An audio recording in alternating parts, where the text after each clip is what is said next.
ओम श्री गणेशाय नमः। राधे राधे।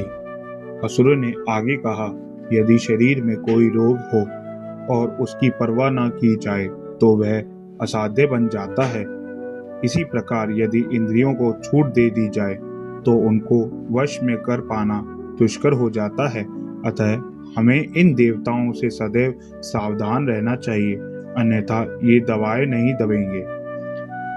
देवताओं की आधारभूत शक्ति तो भगवान विष्णु हैं, क्योंकि सारे धर्मों का चरम लक्ष्य उन्हें ही प्रसन्न करना है। वैदिक आदेश ब्राह्मण, गाय, तप, त्याग, दान, पुण्य, ये सारे कृत्य भगवान विष्णु को प्रसन्न करने के लिए हैं। अतः हमें चाहिए कि हम तुरंत ही उन सारे ब्राह्मणों का जो वैदिक ज्ञान की निधि हैं तथा उन ऋषियों का वध करना प्रारंभ कर दें जो अनुष्ठान कार्यों को संपन्न करने में लगे हुए हैं।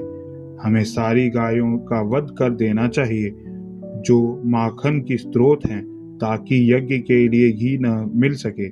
कृपया हमें इन समस्त प्राणियों का वध करने की अनुमति प्रदान करें। वास्तव में ब्राह्मण, गायों, वैदिक ज्ञान, तपस्या, सत्य, इंद्रियां तथा मन का संयम, स्वामी भक्ति, दान, सहिष्णुता तथा यज्ञ, ये ही भगवान विष्णु के दिव्य शरीर के अंग स्वरूप हैं। भगवान विष्णु सबों के हृदय में विद्यमान है और वे शिव तथा ब्रह्मा सहित समस्त देवताओं के नायक हैं। मंत्रियों ने कहा, हमारे विचार से भगवान विष्णु को मारने के लिए समस्त ऋषियों तथा ब्राह्मणों को दंड दिया जाए। इस प्रकार असुर मंत्रियों द्वारा मंत्रणा किए जाने पर महादूत कंस ने, जो सर्वभक्षी अनंत काल की हथकड़ी बेड़ियां में जकड़ा था, ब्राह्मणों तथा वैष्णवों को दंडित करने का निश्चय किया।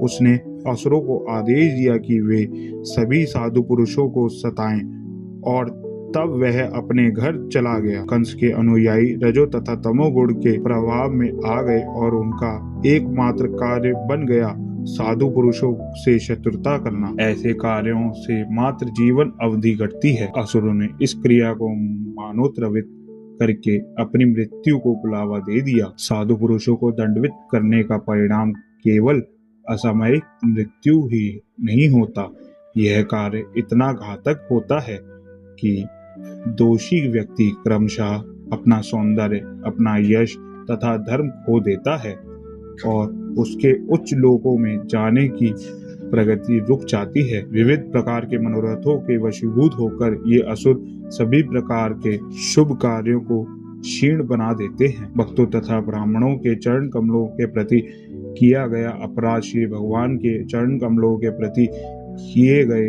अपराध से भी बड़ा होता है। वह सभ्यता जो ऐसे पाप कर्म करती है, सामान्यता श्री भगवान में श्रद्धा खो देती है, और ऐसी ईश्वर विहीन सभ्यता मानव समाज में विपत्तियों का घर बन जाती है।